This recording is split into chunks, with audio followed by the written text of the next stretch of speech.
Hello friends, ఎలా ఉన్నారు? కోపంలో వచ్చిన మాటను పట్టుకుంటే మనసు విరిగిపోతుంది. అదే కోపం వెనుకున్న బాధను పెంచుకుంటే బంధం నిలబడుతుంది. అలా ఉండగలగడానికి మనకు కావలసిన ఆయుధాలు చిరునవ్వు, మౌనం. చిరునవ్వు, మౌనం 2 గొప్ప ఆయుధాలు. చిరునవ్వుతో చాలా సమస్యలను పరిష్కరించుకోవచ్చు. మౌనంతో చాలా సమస్యలు రాకుండా చూసుకోవచ్చు. ఎవరు ఏదైనా చెప్తే మొదటగా పూర్తిగా వినాలి. వెంటనే తొందరపడకుండా నిదానంగా ఆలోచించాలి. ఆ తర్వాత అందులో సత్యమేమిటో, అసత్యమేంతో గ్రహించాలి. అప్పుడు ఏ నిర్ణయమైనా తీసుకోవాలి. తొందరపాటు నిర్ణయాలు ఎడబాటునే మిగులుస్తాయి. దూరాన్ని పెంచుతాయే కానీ మనసుని ప్రశాంతంగా ఉండనివ్వవు. ఒక విషయాన్ని గుర్తుంచుకోండి. ప్రేమ లేని మనిషి ఉండడు. గాయం లేని గతము ఉండదు. ఇవి 2 లేనిదే జీవితమే ఉండదు. జీవితంలో కొన్ని జ్ఞాపకాలను మర్చిపోతే గాని బ్రతకలేం. కొన్ని గాయాలను గుర్తుంచుకుంటే గాని ఎదగలేం. అలలకి అలసట ఉండదు. ఆశలకి హద్దు ఉండదు. ఇదే జీవితమంటే. జీవితంలో అడగడం కన్నా పిచ్చి పని మరొకటుండదు. అది సలహా అయినా, సూచనైనా, సహాయమైనా, అభిప్రాయమైనా ఏదైనా సరే చేతనైనట్టు చేసుకుంటూ చెయ్యి. కాలితే అనుభవం వస్తుంది. పనితీరు తెలుస్తుంది. ఒకరిని అడిగి చేయడం అలవాటైతే బ్రతుకంతా నీ చెయ్యి కిందే ఉంటుంది. కోట్లు కూడా పెట్టి కడుపు నిండా తినలేని వారికంటే కష్టాన్ని నమ్ముకొని కడుపు నిండా తినేవారే ఎంతో అదృష్టవంతులు. ఇష్టం లేని చోట ఇంద్రభవనం కూడా ఇరుగ్గానే ఉంటుంది. మనసు పడిన చోట మట్టి ఇల్లు కూడా తాజ్ మహల్ లాగానే ఉంటుంది. సంపదలెన్ని ఉన్నా తృప్తి లేని జీవితం వ్యర్థమని తెలుసుకోండి. పూరి గుడిసె బ్రతికైనా కంటి నిండా నిద్రపోయే మనిషి జీవితం ధన్యం. ప్రతిదీ కూడా పరిగెత్తి చేయనవసరం లేదు. జీవితంలో పరుగు ఆపి నిదానం అలవాటు చేసుకో. పరిగెత్తే కుందేలు బ్రతికేది 10 సంవత్సరాలే. నిదానంగా సాగే తాబేలాయుషు మాత్రం 100 ఏళ్ళు. అందం నడవడికలో ఉంటుంది కానీ ఆడంబరంలో కాదు కదా. సత్యం, ప్రేమ ఎక్కడ ఉంటాయో అక్కడ శాంతి తప్పకుండా ఉంటుంది. నీ జీవితం కోసం కష్టపడుతున్నావు. నీ కష్టం ఎప్పటికీ కూడా వృధా కాదు. నువ్వు చిందించే ప్రతి చెమట చుక్క 100 రెట్ల ఆనందాన్ని, నువ్వు కార్చే ప్రతి కన్నీటి బొట్టు 1000 రెట్లు సంతోషాన్ని తీసుకువస్తాయి. ఈ ఒక్క విషయాన్ని గుర్తుంచుకోండి. మొక్క నాటిన వెంటనే ఫలాలనివ్వదు. అలాగే కష్టపడిన వెంటనే ఫలితం రాదు. దేనికైనా సరే సమయం రావాలి. దానికై నువ్వు ఎదురు చూడాలి. ఒకరి సంసారం తెలియాలి అంటే వారి మాటలు వినాలి. ఒకరి ఆప్యాయత తెలియాలి అంటే వారి వడ్డిస్తే తినాలి. ఒకరి మనసులో మన స్థానం తెలియాలి అంటే వాళ్ళకి కోపం తెప్పించాలి. ఒకరి స్నేహం తెలియాలి అంటే వారికి మన కష్టం ఇచ్చేయాలి. ఒకరి దేశభక్తి తెలియాలి అంటే జాతీయ గీతం వినిపించాలి. ఒకరు మనిషో కాదో తెలియాలి అంటే ఎవరికైనా సహాయం చేశారో లేదో తెలుసుకోవాలి. సమస్య చిన్నదైనా పెద్దదైనా సామరస్యంగా పరిష్కరించుకోవాలి. అటువంటి చోట చిరుబురులాడితే వాతావరణం అంతా కూడా మారిపోతుంది. అప్పుడు ప్రతి చిన్న మాట వివాదమవుతుంది. అనుబంధం బాగుండాలి అంటే భావ వ్యక్తీకరణ, స్వేచ్ఛ అవతలి వారికి ఇవ్వాలి. అప్పుడు సమస్య చిన్నదైపోతుంది. భార్య మాత్రమే కాదు, భార్యకి జీవితాంతం భరోసాగా ఉండే భర్త కూడా గొప్పవాడే. 25 ఏళ్ళు తల్లి ఒడిలో ఎదిగిన 75 ఏళ్ళు భార్య మదిలో ఒదుగుతాడు.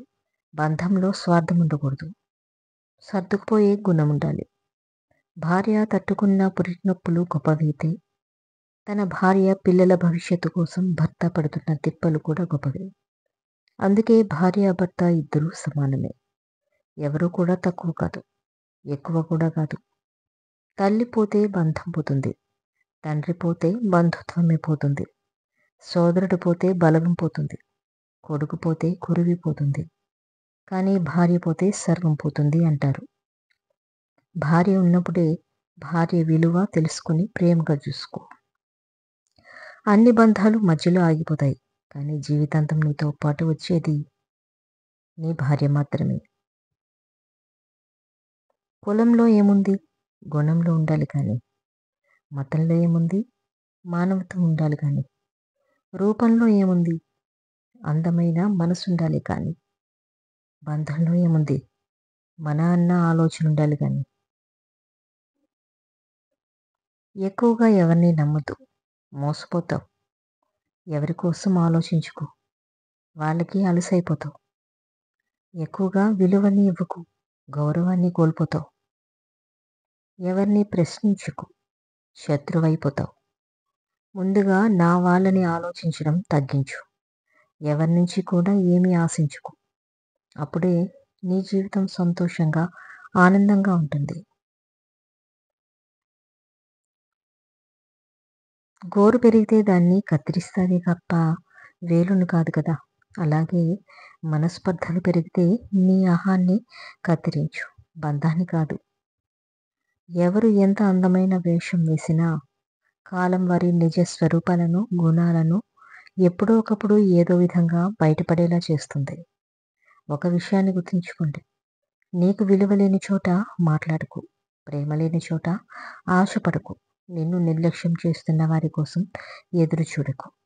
నీ ఆత్మగౌరవం పణంగా పెట్టి ప్రేమించుకో. నిన్ను దూరంగా పెడుతున్న వాళ్ళకి దగ్గరవ్వాలని చూడకు. నువ్వు భారం అనుకున్న వాళ్ళతో నీ భావాలని పంచుకోవద్దు. నీది కానిది దేనిపైన ఎక్కువగా ఇష్టం పెంచుకోవద్దు. నీ నిజాయితీని గుర్తించని చోట నిమిషం కూడా ఉండదు. నటించడం తెలియదు అంటే ఎలా? మోసపోకుండా ఉండాలి అంటే గడుసుతనం నటించాలి. చులక నవ్వకూడదు అంటే కొంత వివేకం నటించాలి. ఆకతాయిన ఆటలు కట్టించాలి అంటే ధైర్యం లేకుండా ఉన్నట్లుగా నటించాలి. ఓడిపోకూడదు అంటే ఆత్మవిశ్వాసం నటించాలి. అహంకారుల నోరు మూయించాలి అంటే కొంత పొగరు కూడా నటించాలి. రాజకీయ పాత్రల నడుమ జీవించాలి అంటే ఎంతైనా కొంత నటిస్తూ ఉండాలి.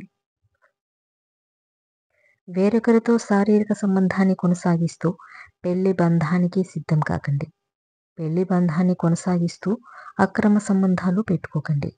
మీది ఎలాగో తెగించే మనస్తత్వమే. ఒకరు కాకపోతే ఇంకొకరు మధ్యలో నలిగిపోయేది పిల్లలవుతారు. అమ్మా నాన్నల మధ్య ఏం జరుగుతుందో తెలియక, వాళ్ళు ఎవరి దగ్గర ఉంటున్నారో, ఎందుకు ఉంటున్నారో అర్థం కాక చాలా బాధపడతారు. కోపంలో సమాధానం చెప్పకు. సంతోషంలో వాగ్దానం చేయకు. ఒత్తిడిలో నిర్ణయాన్ని తీసుకోకు. అవసరం లేని చోట అబద్ధం చెప్పకు. ఎదిగే చెట్టు ఒదిగి ఉంటుంది. సత్య మార్గంలో నడిచేవాడే సంపన్నుడు. రేపటి పని ఈరోజే చేయాలి. ఆడిది ఏడుపు ఇల్లు వడలేక పగను వదులుకో. పరిచయాన్ని పెంచుకో. స్వయం కృషితో జీవించు. సంతృప్తిగా అనుభవించు. ఒక ఆడది మాటకు ముందు నవ్వింది అంటే ఆ ఇంటి మగాడి పరువు నవ్వుల పాలు చేస్తుంది అని అర్థం. కాబట్టి కాస్త జాగ్రత్తగా ఉండు.